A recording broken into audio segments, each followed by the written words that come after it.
안녕하십니까. 이 타이틀이 좀 바뀐 것 같지 않아요? 네, 죄송해요. 감기가 들려서 목소리가 좀 섹시하죠. 타이틀이 좀 바뀐 거 없습니까? 형식이. 예, 행복특강으로 바꿨습니다. 사실은 3주 전에 바꿨는데 그때 깜빡해가지고 지금 얘기합니다. 그전에는 뭐였어요? 아, 그렇게 돼 있었어요? 네. 향기나는 김 소장의 향기로트라고 안 돼 있고. 저도 헷갈리네. 한번 넘어갑시다. 아무튼 224번째 향기로트인데, 살다 보면 좀 서운할 때 있잖아요. 서운한 감정 느낄 때 있잖아요. 주로 어떤 사람한테 서운한 감정을 느낍니까? 1번 내가 좋아하고 관심 있는 사람, 2번 관심 없는 사람. 그렇죠. 1번이죠. 근데 이 서운함을 느끼게 되면 주로 서운함을 표현하게 되고, 서운함을 표현하게 되면 좀 싸움으로 이어질 가능성이 많죠. 그럴 때 많으시죠. 근데 오늘은 그 서운함을 기쁨으로 바꾸는 방법이 있지 않을까를 고민하다가 일주일간 경험한 거 2개를 넣어서 한번 만들어 봤습니다. 서운할 때 도로 그 서운함이 기쁨으로 바뀌게 하는 방법. 뭘까? 솔깃하시잖아요? 너무 쓰는 척 하지 마세요. 안 쓰시면서. 또 쓰셔도 집에 가서 안 보는 거 다 압니다. 쓰지 마시고 그냥 넣기만 하세요. 네. 2018년 12월 16일은 저한테 좀 특별한 날입니다. 아시는 분, 왜 그런지. 네. 이 두 분이 결혼을 하는데 저한테 주례 요청을 하셔가지고. 두 분 누군지 아시죠? 아, 못 알아보겠습니까? 우리 요 가는 바다의 마음 사장님 내외잖아요. 그죠? 결혼할 사이죠. 그 저한테 주례 요청을 해가지고 12월 16일 날 제가 인생 최초의 주례사를 하게 됐습니다. 아, 별로 반응이 없네요. 저한테 굉장히, 그러니까 첫 강의 하시는 분들이 왜 두려워하고 막 힘들어 하시고 막 안 하려고 하시는 그 감정을 제가 지금 고스란히 느끼고 있습니다. 다음 주 안주는 주례사 연습에 몰입하려고 계획 중입니다. 어쨌든 인생 최초의 주례사를 하게 됐는데, 여기 사장님이 저한테 청첩장을 갖다 주고 그 식순을 알려주면서 주례사 소개문을 좀 만들어 달라고 하시더라고요. 그래서 그 소개문도 좀 잘 만들어야 되잖아요. 그래서 몇 시간 고민 끝에 이렇게 문장을 하나 만들어 봤어요. 김 시장님, 그 사회 많이 보셨죠? 그 진짜 MC처럼 한번 읽어봐 주시기 바랍니다. 네. 한번 읽어봐 주세요.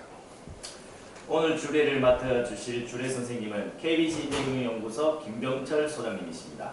김병철 소장님은 향기나는 김소장이라는 닉네임으로 유튜브에서 일상의 인문학 향기노트 강연을 매주 한 편씩 224회째 진행하면서 많은 사람들이 좀 더 행복하게 살 수 있도록 긍정적인 영향력을 발휘하고 계신 분입니다. 더불어 정체성 코칭, 컨설팅, 강사 양성, 외부 특강 등 활발한 사회 활동을 하고 계시며 저서로는 대한민국 청년 스타 강사, 경험의 재발견, 향기나는 사람, 냄새나는 사람 등이 있습니다. 향기나는 김 소장님을 큰 박수로 모시겠습니다. 듣기 어떠셨어요? 좋네요. 뭐 나쁘진 않죠. 크게 뭐 나쁘진 않죠. 저는 좀 심려를 기울여서 이렇게 좀 만들었는데, 뭐 처음 만들어 본 거고. 그래서 이게 아내한테 확인을 하려고 집에 가서 이렇게 물어봤습니다. 어때? 이렇게 물어봤어요. 좀 기대를 했겠죠. 잘 만들었네. 뭐 이런 소리 들으려고 기대를 했어요. 근데 표정이 별로 안 좋더라고요. 말도 없고 평소보다 그 집사람이 집에서 보는 모습하고 밖에서 보는 모습 조금 다릅니다. 그래서 그 어때? 이렇게 물어봤는데 집사람 대답이 그 말투가 굉장히 중요하잖아요. 그 말투가 별론데 강사소리 같은데 이러는 거예요. 제 감정이 어땠을까요? 이럴 때 서운한 감정이 막 일어나는 거죠. 그 서운한 감정이 막 너무 섭섭하더라고. 그래서 제가 표정이 제가 또 표정 관리가 잘 안 돼요. 그래서 입이 이제 대빨 나와가지고 매우 아주 정말 서운하더군요. 그 입이 대빨 나오면 이제 보통 아내가 눈치챕니다. 기분 나빴다는 걸. 솔직히 눈치챘죠. 눈치챕니다. 근데 모른 체 하는 거예요. 모른 체 하더니 씩 가버리는 거예요. 2층으로. 더 막 이렇게 이제 옛날 같았으면 좀 화를 내거나 얘기 좀 하자고 해서 싸우거나 그랬을 것 같아요. 그런데 이날은 그러지 않았어요. 그러지 않고 제가 159회 향기노트 제목이 이거였거든요. 누군가 나에게 서운함을 느낀다는 것은 무슨 뜻입니까, 여러분? 김 시장님 기억나시면 천재입니다. 159회째 하기 노트에서 이런 제목을 했어요. 그 누군가가 나에게 소원을 느낀다는 것은 이런 뜻이라고 제가 향기 노트를 했어요. 내가 사랑받고 있다는 증거다. 그 사랑받는 사람만이 소원을 느낄 수 있다는 거죠. 그 내가 이렇게 향기 노트를 해놓고 내가 바로 화를 내거나 이러면 안 되겠다는 생각이 들잖아요. 그죠? 이게 강의하는 사람들이 스스로 발전하는 이유인 것 같아요. 아무튼 제가 이렇게 향기 노트를 했기 때문에 바로 화를 낼 수는 없고 그럼 내가 사랑받고 있다는 증거니까 그럼 나를 사랑해주는 사람한테 뭔가를 해야 되지 않습니까? 그래서 이런 생각을 하게 됐어요. 지금 이 사람에게 필요한 게 뭘까?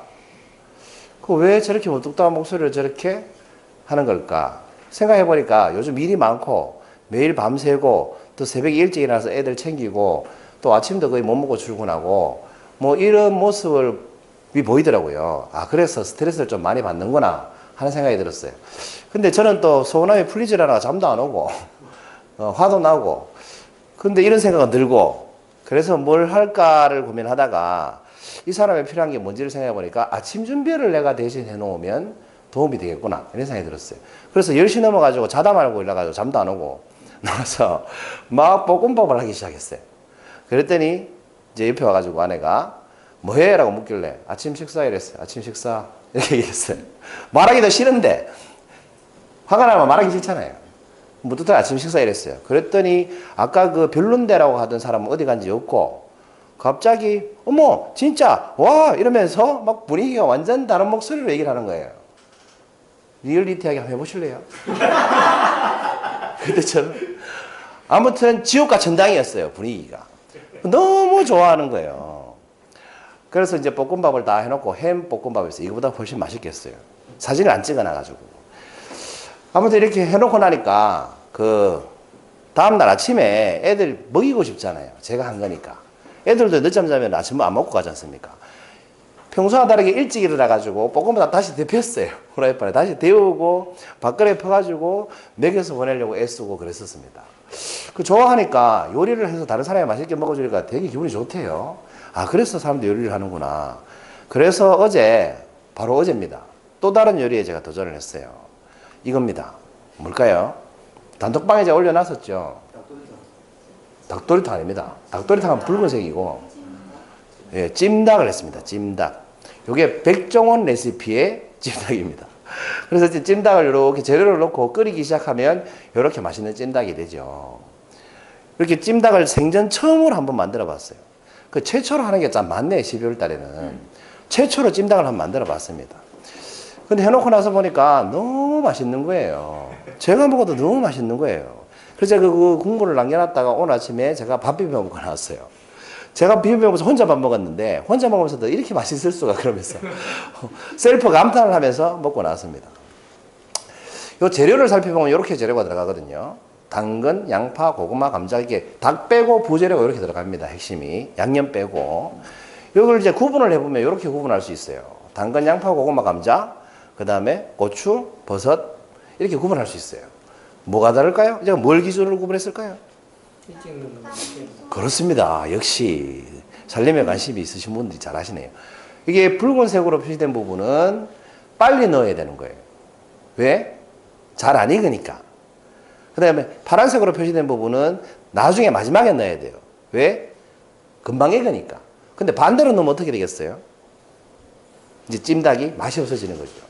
나중에 넣은 것들 흐물흐물해지고 이게 빨리 익는 것들 먼저 넣으면 정말 맛이 없게 되죠. 이걸 이제 제가 서운함에 비교를 해보면 먼저 넣어야 되는 게 서운함일까요? 감정 표출일까요? 그 서운함에 대한 반응, 화를 낸다거나 짜증을 낸다거나 이걸 먼저 넣어야 될까요? 서운함을 먼저 넣어야 될까요? 음식이라 치면 서운함을 먼저 넣어야 돼요.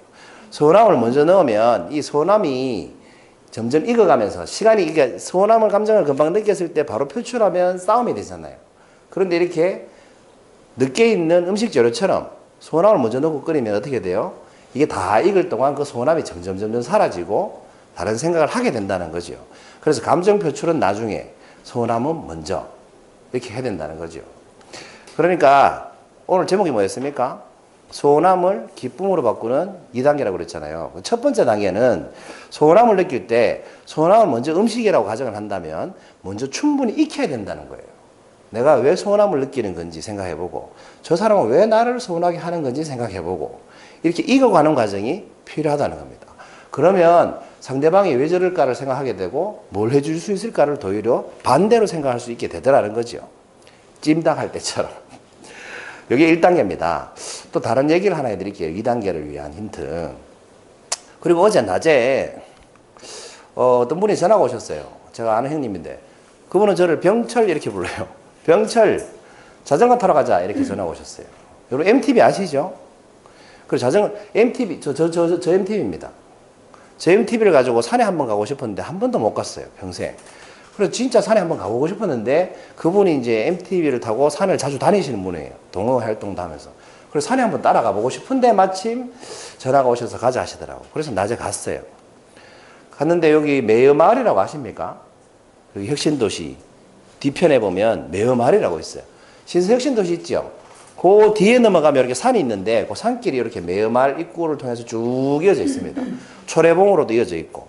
아무튼 이 매여마을을 이제 들어가기 시작했습니다. 이때부터 계속 오르막이었어요. 내리막은 전혀 없고 끝까지 오르막. 그래서 가다 보니까 이렇게 학수론이 있습니다. 경북대 학수론. 그 학수론으로 들어가면 이렇게 산길로 이렇게 올라갈 수 있어요. 여러분 이 산길 자전거 타고 올라가 보니까 진짜 속된 말로 겁나 힘들대요. 진짜 힘들어요. 그런데 뭐 앞에 가시는데 그분은 저보다 나이도 많은데 잘 가시길래 또 제가 뒤처질 수도 없고 열심히 따라갔습니다. 산에는 처음 갔죠. 열심히 올라가서 이렇게 그 1단계 정상에 도착했습니다. 기념사진 한 방 찍고. 이분이 누군지 아세요? 이 형님이? 이 형님이 바로 배쌤 남편입니다. 우리 배 선생님의 부분이십니다. 이게 한 판 딱 찍고 이제 하산하는갑다 싶은데 이 형님께서 저보고 이러시대요. 여기는 초등학생 코스야. 제가 말을 안 했는데 억수로 힘들게 따라 올라갔는데 정말 너무 힘들더라고. 근데 이제 이를 악물고 올라갔는데 여기는 초등학생 코스 이러는 거예요. 그래가 약한 척을 할 수는 없고 중학생 코스도 가볼래 이러시길래 그러죠. 그래가지고 갔습니다. 도대체 얼마나 더 힘들길래 그럴까. 그래 가봤습니다. 가다 보니까 중학생 코스 마지막 부분이에요. 이 경사가 보이시면 저기 올라오는 게 접니다 실제로. 형님이 먼저 도착하고 제 사진을 찍는데 이 기어를 다 빼가지고 그냥 무슨 말인지 아시죠? 제일 힘 안 들게 이렇게 제일 최저 기어로 낮춰놓고 올라가는데도 겨우 올라가지더라고. 근데 그렇게 올라가니까 경사가 심하니까 이게 자전거 바퀴가 자꾸 들려요. 그래서 몸을 앞으로 막 숙이고 이렇게 가야 돼요. 그렇게 해서 이렇게 세 판을 찍어 놓으셨더라고 사진을. 오늘 받아서 보여드리는 겁니다. 앞으로 숙이고 땅만 쳐다보고 가는 거 보이시죠? 이게 조금만 들면 이게 자꾸 바퀴가 들리더라고. 그래서 죽을 힘을 다해서 올라갔습니다. 죽기 살기로. 탁 도착하고 나니까 형님이 그러시대요. 처음 산에 자전거 타고 와서 여기까지 올라오는 사람은 네가 처음이다. 처음 봤다는 거예요. 그러면서 근력 인정 이렇게 얘기해 주시더라고요. 그래서 제가 뭐라고 했냐면 저 도전하는 거 좋아합니다. 저 이런 거 잘합니다. 이러면서 얘기했는데 속으로 그 올라오는 과정에서는 정말 이게 입에 단내 난다고 그러죠. 너무 힘들었어요. 중학생 코스는. 초등학생 코스는 별게 아니더라고. 그럼 고등학생 코스는 도대체 아무튼 너무 힘들었어요. 내색은 안 했지만. 근데 올라오면서 제가 무슨 생각으로 올라왔냐면 이런 생각으로 올라왔습니다. 사실은. 끝까지 무슨 생각으로 올라가냐면 한 페달 밟을 때마다 정말 포기하고 싶더라고. 이런 생각으로 올라갔어요. 내려갈 때를 생각하자. 그리고 여러분 이게 그 초등학생 코스, 중학생 코스 두 군데를 가는데 거의 2시간 걸렸거든요. 근데 내려갈 때는 한 15분 하면 다 내려가요. 그러니까 2시간 올라가서 한 15분 하면 다 내려가는 거지. 근데 내려갈 때는 어때요? 가만히 있으면 끝까지 가요. 유라도까지 그냥 끝까지 오는 거예요. 그래서 내려올 때를 생각하면서 올라갔어요. 아, 내가 이렇게 힘들게 올라가는 만큼 내려올 때 정말 신나겠다는 생각을 하면서 올라갔어요. 그러니까 여러분 이게 반대로 생각하면 이런 생각도 하잖아요. 사람이 올라가다가 산에 떨어질 때를 조심해라 라고 하는데 오히려 반대로 떨어질 때를 생각하면서 올라갈 필요도 있을 것 같아요. 그 힘든 만큼 내려올 때 기쁘잖아요. 시원하고. 그리고 길게 갈 수 있는 기간도 늘어나고. 그렇지 않습니까? 그래서 저는 내려갈 때 신나게 내려와야지 하는 생각으로 올라갔습니다. 그래서 2단계는 뭐냐? 더 행복해진 내 모습을 상상하는 겁니다. 내가 지금 소원한데 감정 표출하지 않고 아까 익혀서 뭘 상상하라고요? 그 소원함을 표출하지 않고 상대방이 위하는 걸 해줬을 때 그 사람이 좋아하면 더 기쁘잖아요. 그 기쁠 걸 생각하고 내 소원한 걸 이렇게 익힐 수 있으면 충분히 우리가 서운함이 도로 더 큰 기쁨으로 바뀔 수도 있다는 거죠. 표출을 했으면서 대판 싸웠을 텐데 이렇게 하고 나니까 사이가 더 좋아졌어요. 그리고 서운한 감정을 느끼기 때문에 사는 게 좀 더 재밌어졌어요. 그리고 안 하던 요리도 하게 됐어요. 그리고 자전거 하나를 타도 이게 삶에 큰 의미가 있구나라는 걸 깨닫게 됐어요. 힘든 만큼 내려오는 게 즐거울 수 있겠구나 라는 생각을 하게 됐어요. 그래서 2단계는 더 행복해진 내 모습을 상상하는 겁니다. 그리고 이 서운함을 정리해보면 이렇죠. 서운함을 기쁨으로 바꾸는 2단계 방법이 1단계 뭐였습니까? 서운한 감정을 먼저 충분히 익히는 거예요. 그 서운함이 상대방을 위해서 뭘 해줄 수 있을까라는 생각으로 바뀔 때까지. 그럼 2단계는 뭐예요? 그걸 했을 때 더 행복해질 내 모습을 상상하는 겁니다. 그래서 정리해보면 오늘 이런 어록으로 좀 마무리를 해볼까 해요.